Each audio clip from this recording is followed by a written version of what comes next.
యెహోవా ధర్మశాస్త్రమునందు ఏం చేయాలండి? ఆనందించాలి. అంటే ధర్మశాస్త్రము అంటే ఇక్కడ అర్థము వాక్యము. వాక్యములో ఆనందించాలి. నిజం చెప్పండి, మనకి వాక్యంలో ఆనందం ఉంటుందా? ఇన్స్టాగ్రామ్లో ఆనందం ఉంటుందా? ఫేస్బుక్లో ఆనందం ఉంటుందా?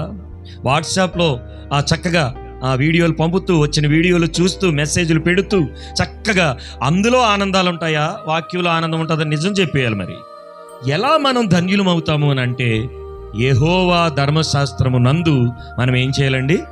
ఆనందించాలి. ఈ రోజున అన్నిటికీ సమయం ఉంది, అన్నిటికీ సమయాలు ఉన్నాయి, వాక్యానికి సమయం లేదు. యెహోవా ధర్మశాస్త్రమునందు ఆనందించడము అంటే వాక్యములో ఆనందించడం. హల్లెలూయా చెప్తారా? హల్లెలూయా. వాక్యములో ఆనందించే అనుభవాల్లో మనం ముందుకు కొనసాగాలి. వాక్యములో ఆనందం ఉండదు, ఎప్పుడు ముగించేస్తారో అని చూస్తారు. వాక్యం చెప్పే సమయానికి పాటల్లో ఆనందం, ఇక ఏ విషయంలోనైనా ఆనందమే. ఆరాధనలో కూడా వాక్యం వచ్చేసరికి తల పట్టుకునే వాళ్ళని నేను ఎరుగుదును.